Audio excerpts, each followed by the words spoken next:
jazz music to listen to. And from northeastern Ohio, let's go take a look. Cool.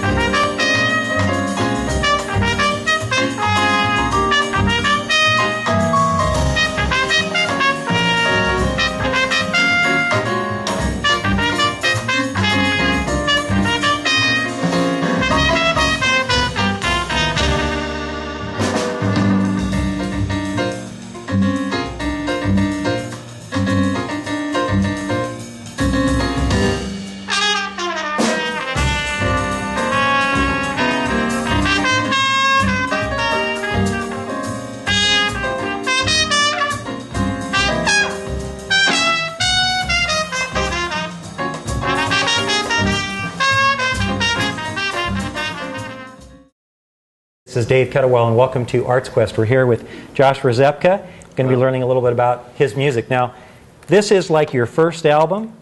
Yeah, the first album. And you wrote everything on here? Yeah, every track. I mean, that's pretty unusual. Yeah, I guess it's probably customary to do a couple covers on a CD, but I tried to get myself out there and push myself to write my own material. Yeah. I mean, for such a creative person, you have short hair, you know? Yeah. When did it start to get into your mind that you were going to be a composer? Because truthfully, most musicians are not composers. They play other people's stuff, and maybe they play a little differently, but to actually depart into your own world, I mean, what do the first steps feel like? Well, I guess like a year ago, I decided I was going to write music. I decided I was going to record a CD, so I figured 1 year ago you thought you might write music. Yeah, a year ago I decided, hey, I'm going to make a CD of original music, and then I figured, well, if that's the case, I'd better get busy and start writing. I wrote a couple assignments for school, you know, like a blues, but I hadn't written prior to that, so a lot of time on the piano, just working with harmonies and melodies, and I'll walking around and melody will pop in my head, and then I'll try and remember it or jot it down, and then work from there. I think most of our audience can relate with the idea of like writing a letter or writing a paper maybe. How is writing music different from what it feels like to write a letter? Well, when you write a letter, it's usually pretty direct. You know, you're always writing it to somebody.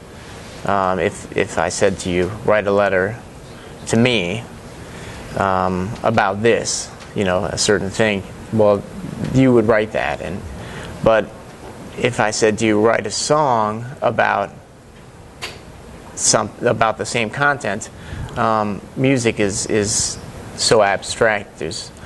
There's no one sound that is a direct reflection of any one object. A little bit more universal in application and can be interpreted different ways? Yeah, different interpretations for sure. But because of that, you never really know, or at least I never really know what I'm going to come up with in the end. You know, it's kind of like, I guess I would say the way I write music would be like writing a letter, and by the time you're done with the letter, then you look it over and you see what it's about, and then you figure out who to send it to. Now let's pretend that this is 100 years from now, and you've like done 40 albums, and you're this world-famous composer, and you're the guy who's giving a synopsis of who you were as an artist with your work, with your first album. Yeah. What would you say about yourself 100 years from now? I hope this isn't too bizarre. Oh, well, I'd congratulate myself on good health. Well, that's a good point. Yeah. And I think, you know, this first album is really kind of just the pier, you know, the departure point, where I'm starting to come up with my own sound and starting to come up with a compositional approach and so identity. Tonight we hear the point of departure for an artist.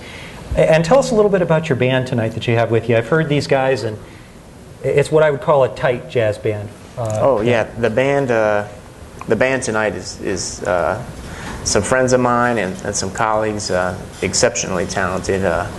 On the piano, Theron Brown is playing, and he's a student at the University of Akron, a very, very talented pianist. Matt Charboneau is playing the bass. He is also an OB, an Oberlin alum.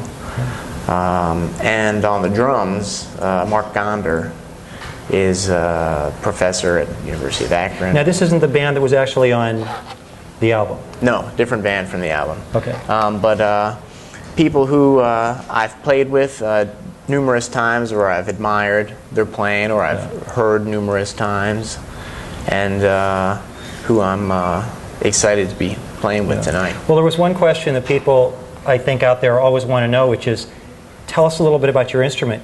Could you grab that trumpet right there? Yeah.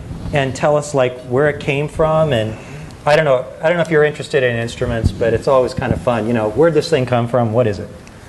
Well, it's a box Strat. It's pretty much the industry standard as far as trumpets go. It's had some extra work on it by some other trumpeters who kind of, you know, it's kind of like taking your car to a shop to be souped up. You get the trumpet from the factory, it plays good, but you take it to the shop and they really fine tune it. So this is like a hopped up car? Yeah, exactly, with smaller fenders. Well, I think everybody wants to hear the hopped up car. So let's jump into the performance. Josh Rzepka.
Man, I am digging that music.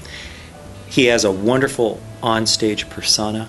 His mastery of the instrument is excellent, and of course he composed everything. Super impressive. And what's next? Now we're going to take you out and check out Tracy Amin. Now, what she's talking about here are double wall ceramics, and she's going to explain it. But when you see them, you're going to go, how can somebody actually create those works of art? I mean, what a delicate process. Well, let's go. Check it out. Hey everybody, this is Todd V with Arts Quest. Today we're in the studio of Tracy Amin. It's a rare treat. We're going to learn all about double wall ceramics. Let's check it out.